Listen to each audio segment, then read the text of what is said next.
Picture this, an empire so vast it stretched across half of Europe, ruled by a single family whose power seemed to know no bounds. Now imagine a man who lived in the shadow of his more famous brother, yet silently shaped the destiny of nations and secured the legacy of one of history's most powerful dynasties.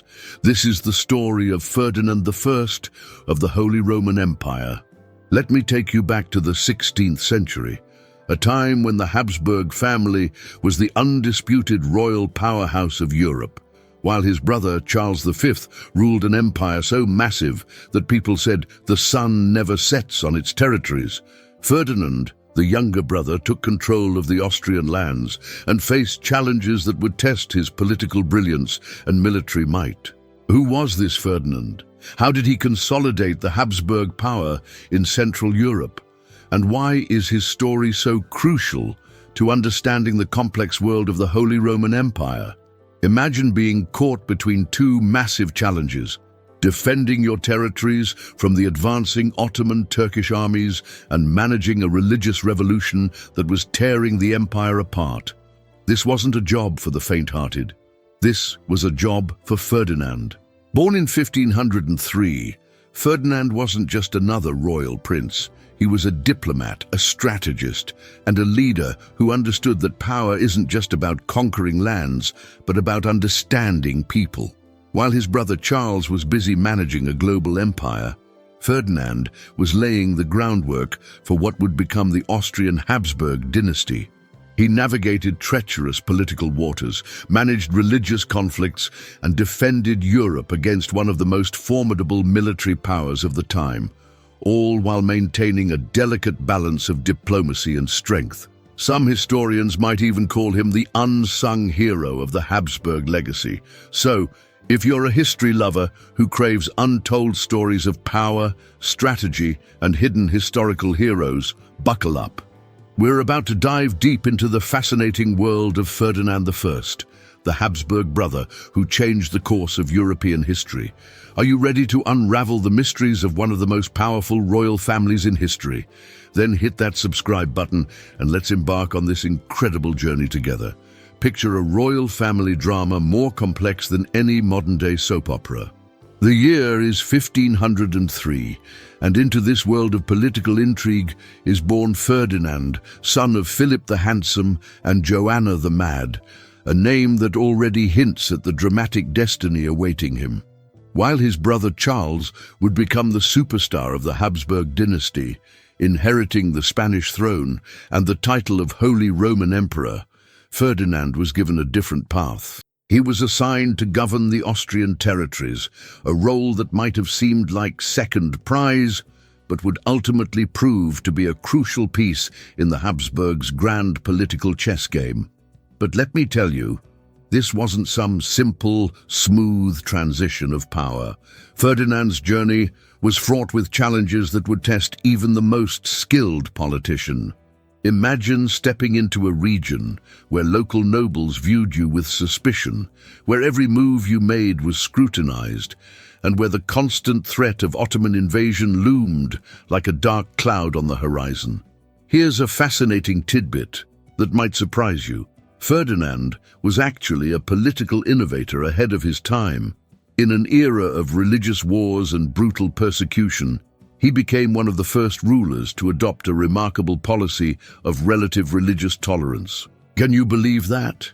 While most rulers were busy burning heretics, Ferdinand was making a calculated political move that would reshape how governance worked. His strategy was brilliantly simple yet revolutionary. He allowed certain territories to maintain their Protestant faith with one critical condition: they must recognize his political authority.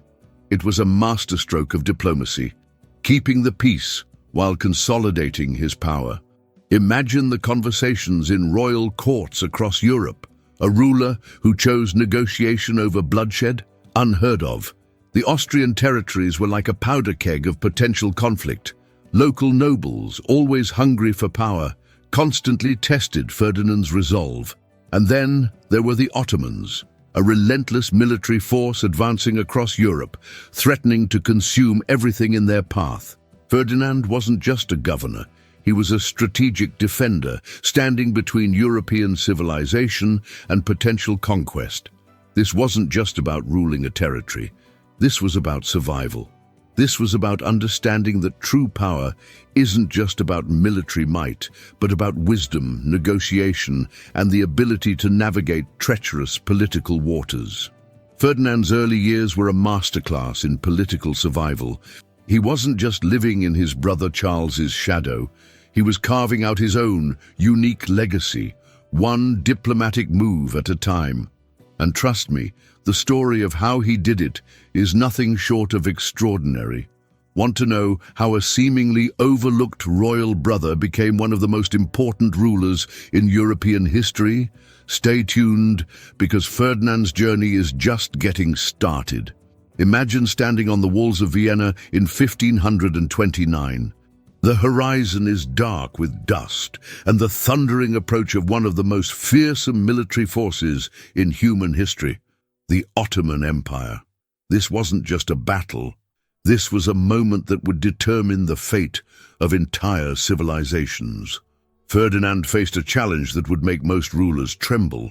The Ottoman Turks, led by Sultan Suleiman the Magnificent, had set their sights on the heart of European territories. Vienna wasn't just a city, it was a symbol.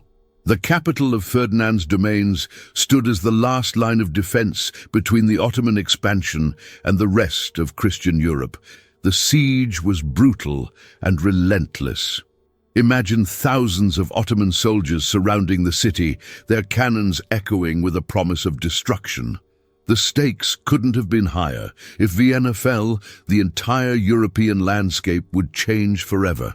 This wasn't just a military conflict.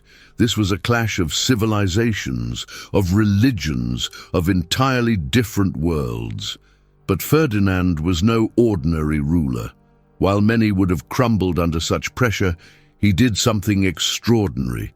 He didn't just defend, he strategized. He understood that survival meant more than just military might. It meant building alliances, creating a network of support that could push back against the Ottoman advance. Ferdinand became a diplomatic mastermind. He reached out to other European rulers, weaving a complex web of strategic partnerships. Imagine the conversations, the negotiations, the delicate balance of convincing other monarchs to unite against a common threat. This was political chess at its most intense, with entire kingdoms hanging in the balance. The siege of Vienna was repelled, but the conflict was far from over. For decades, tension would simmer like a pot ready to boil over. The Ottoman threat wasn't something that could be solved with a single battle. This was a generational conflict that would define the European landscape for years to come. What makes Ferdinand's story so remarkable is how he transformed a potential disaster into an opportunity. He didn't just survive the Ottoman threat, he used it to consolidate power, to unite fractured European territories, to position himself as a critical defender of Christian Europe. Think about the pressure. Imagine being the one person standing between a massive invading force and the rest of your continent. Every decision could mean life or death, not just for you, but for millions of people. This wasn't just leadership. This was a high-stakes game of survival. Ferdinand's defense against the Ottomans wasn't just a military campaign. It was a testament to human resilience, to the power of strategic thinking, to the ability to turn potential defeat into a moment of triumph. Picture this. You're trying to defend your empire from Ottoman invaders while simultaneously managing a religious revolution that's tearing your territories apart. Welcome to Ferdinand's world in the 16th century, a political nightmare that would make modern diplomats look like amateurs. The Protestant Reformation wasn't just a religious movement, it was a seismic shift that threatened to completely unravel the entire social and political fabric of Europe. And right at the center of this storm stood Ferdinand, a Catholic emperor facing a rebellion that cut straight to the heart of his power. Imagine the scene. German princes, once loyal subjects, were now embracing Lutheranism, essentially giving the middle finger to traditional Catholic authority. These weren't just random troublemakers. These were powerful nobles with armies, territories, and a burning desire for religious independence. Ferdinand found himself in the most delicate of political balancing acts. But here's where Ferdinand showed his true genius. Instead of immediately reaching for his sword, he did something revolutionary. He tried to negotiate. In an age when most rulers would have declared immediate holy war, Ferdinand attempted a peaceful solution. Can you imagine the conversations, heated debates in grand halls, where the future of entire kingdoms hung in the balance? The German princes were adopting Lutheranism like it was the hottest new trend. They weren't just changing religions, they were challenging the entire power structure of the Holy Roman Empire. For Ferdinand, this was personal. This was about maintaining the fragile unity of his territories while preventing a complete religious meltdown. But peace was a luxury he couldn't fully afford. Despite his best diplomatic efforts, tensions escalated. The Schmalkaldic War erupted, a brutal conflict that would prove just how explosive religious differences could be. This wasn't just a war. This was a powder keg of religious passion, political ambition, and centuries of accumulated tension. Here's a mind-blowing fact that will make you appreciate Ferdinand's challenge. He was simultaneously fighting off Ottoman invaders threatening to consume his territories from the outside, while managing a religious civil war threatening to destroy him from the inside. Talk about a leadership challenge. Ferdinand's approach was nothing short of brilliant. He understood that brute force would only create more resistance. Instead, he developed a nuanced strategy of relative religious tolerance. Imagine a ruler who was willing to let some territories maintain their Protestant faith, as long as they recognized his political authority.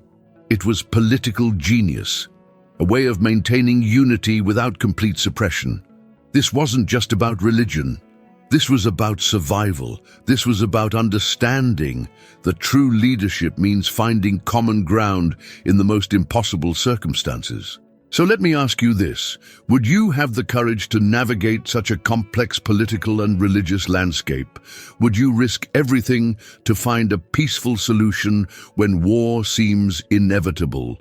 Let me tell you about a ruler who was part architect, part strategist, and completely brilliant. Ferdinand wasn't just defending territories, he was building an empire from the ground up, brick by strategic brick.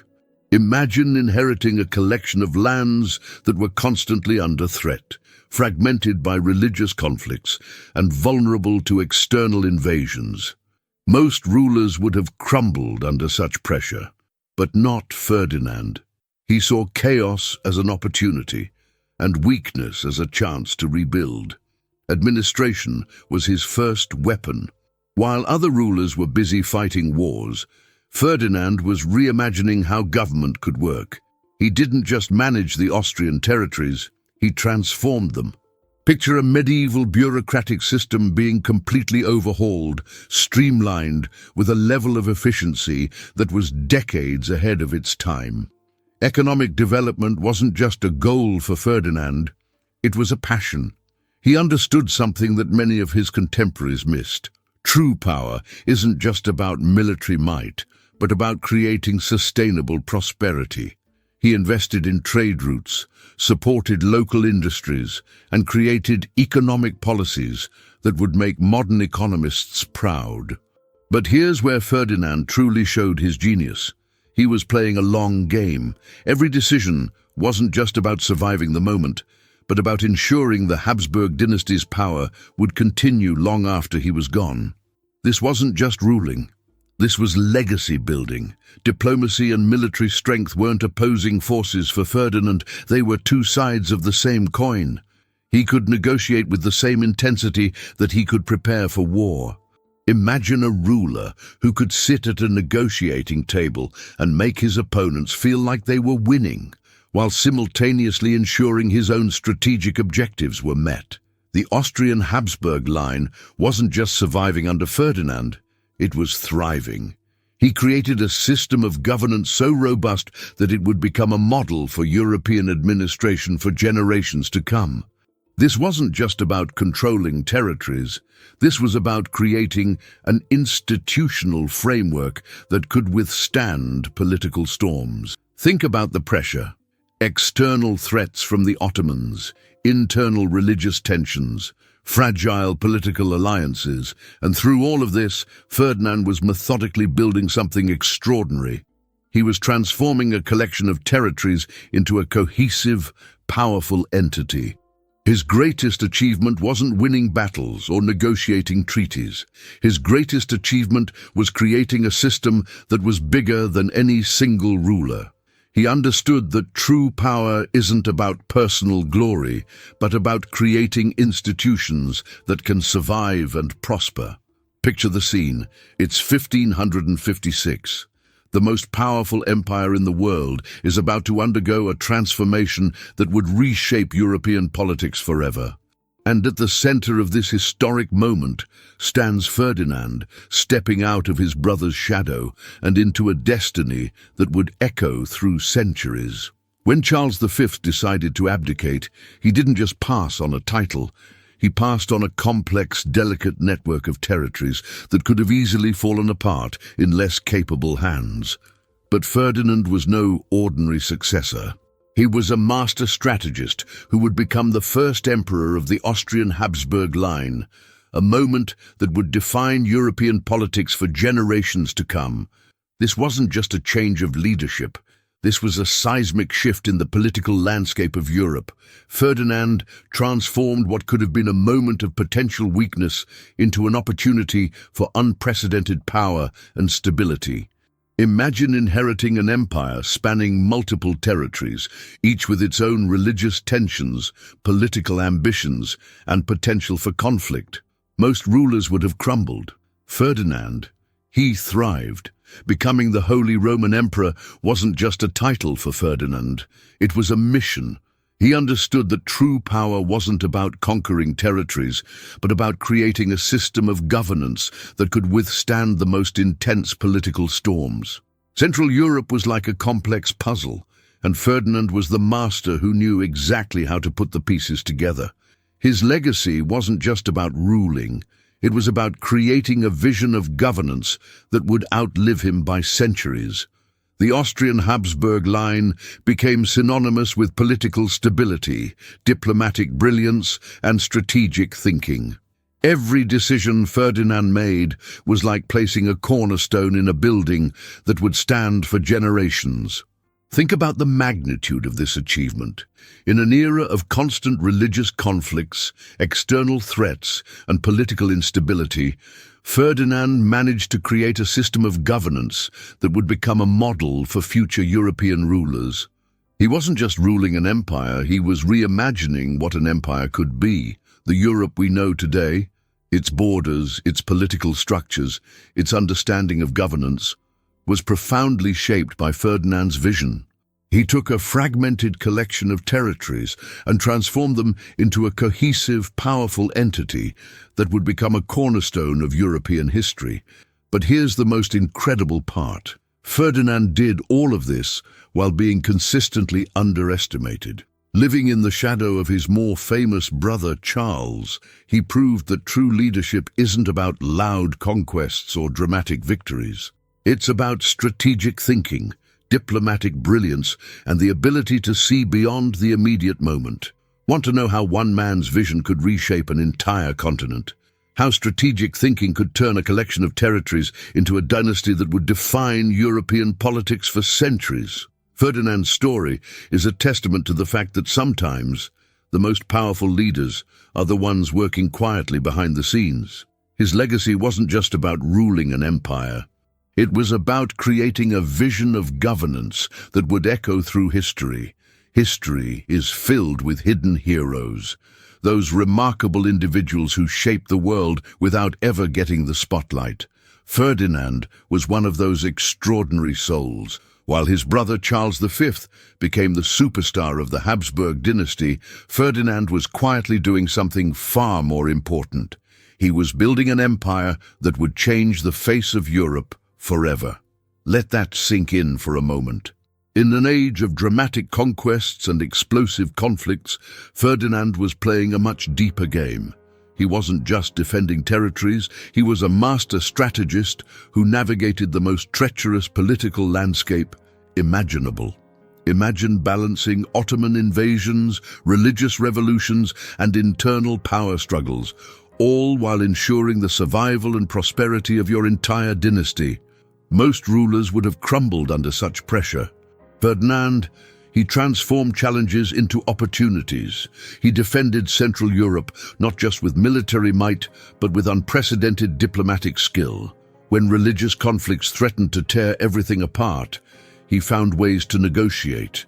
When external threats loomed, he built strategic alliances that would protect his territories for generations.